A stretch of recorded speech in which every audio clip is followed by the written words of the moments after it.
This is my review of Section 8, a new video game on the Xbox Live dashboard. It's basically a multiplayer demo, and what it is kind of like a cross between, I don't know if you've ever played it, Project Snowblind, Frontline's Fuel of War, and Halo-esque type game. And a little bit of Call of Duty thrown into it.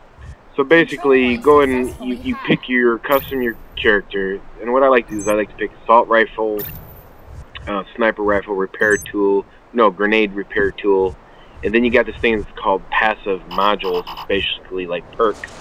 So you can configure your character to your style of gameplay.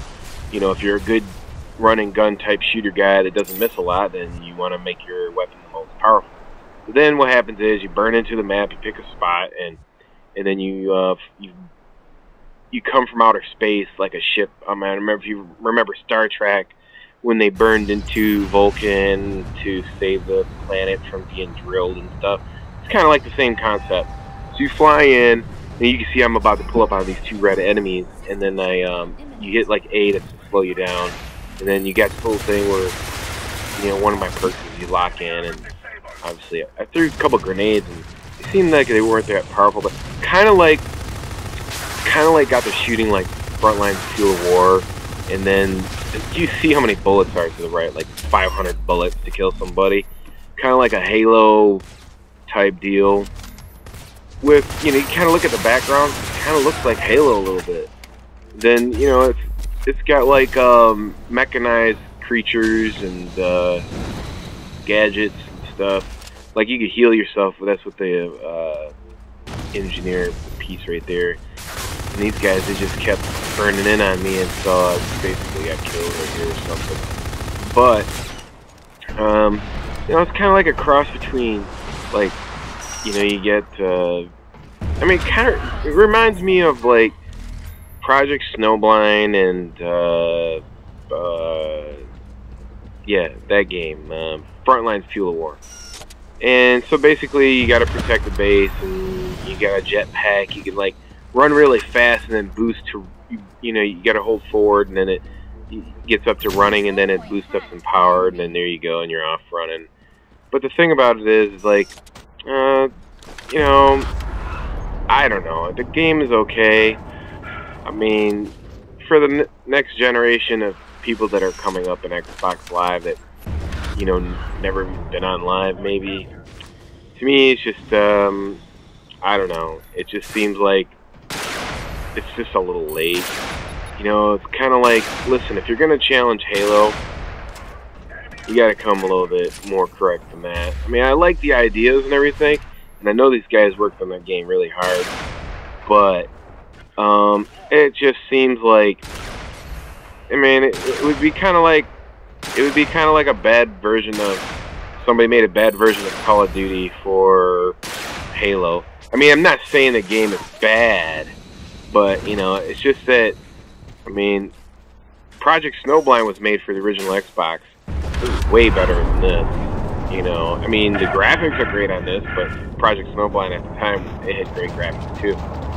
So anyways, you got these super run, like you see the meter to the left, and you got your protection meter to the left. It tells you where your suit is. The one thing I don't like about this game is the knifing is kind of like, it's very, the knifing in this game is horrible. Don't even bother getting the knife, because it's just, you really have to be right up on top of the guy to knife him. So I didn't really like that part. The guns, most of the guns are really weak. The only guns that are worth even using is the sniper rifle and the assault rifle. That's the combination that I use. And that's really it. To be honest with you, I know these guys, they put a lot of work into this game, but the fans that already, I could see people that are playing, that would play this, is probably people that are not that good at like Call of Duty 4 or not that good at Halo 3. This is probably the game for them, but man, it's just really, you get tired of flying into the map every single time you die. It's like, you just get tired of it. But overall, I mean, it was fun for like the first day that I played it. I'm not gonna lie about that. I mean, it was fun, but you know, but that's really about it. I mean, you can run fast, you can jump, fly, you could change all those things, and then you got objectives where, you know, like if you want to get more points, then you got to protect the VIP landing. It'd be like the general flies in from orbit, or you got to protect the convoy. And then when you do those particular types of tasks, you get more money. And then if you go up on a directional key, you can get like a armor, like a robot where you jump in the army bodysuit armor robot type guy, and it's funny, the guy jumps around and slaps the shit out of people. I mean, that's funny because it's like you can walk in and you can really hurt people. So there's like a general comes in, and he's like a VIP, and you got to protect him. So in this right here, you can see Project Snowblind. Man, it was way much better. Man, if you look at the game, I mean, this was for the original Xbox. I mean, this game was shit.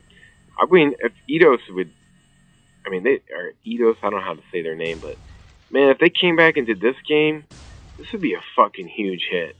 I mean, to me, honestly, this one was when Halo was like really big. And there was nothing that anybody could do, no matter how good the games were, they couldn't compete with it. But now Halo's kind of like going down. You know, people are just tired of playing Halo. They're ready for something new. I mean, you got Call of Duty 4 or Modern Warfare.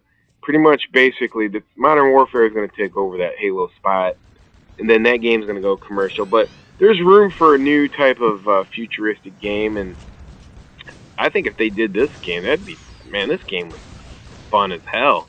I used to love this game. This game was a really good game. This game and Pariah, I don't know if anybody's ever played Pariah on the original Xbox. That Pariah and Project Snowblind were probably the two biggest, greatest games that were classic underdogs. And I wish they would bring those back. I mean, that's basically what Section 8 reminds me of. It reminds me of Project Snowblind with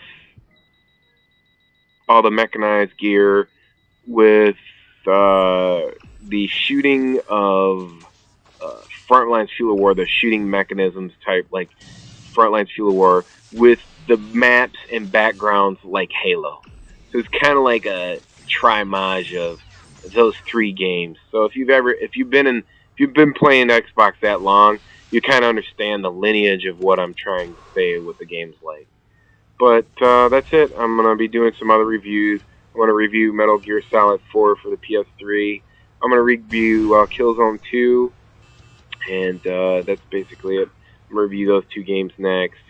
And yeah, I mean, if you want to get this game, I think it'd be a good game for you if you're a new first-person shooter type person and you want to get in and start learning stuff. I think that would be good for you, good for a person.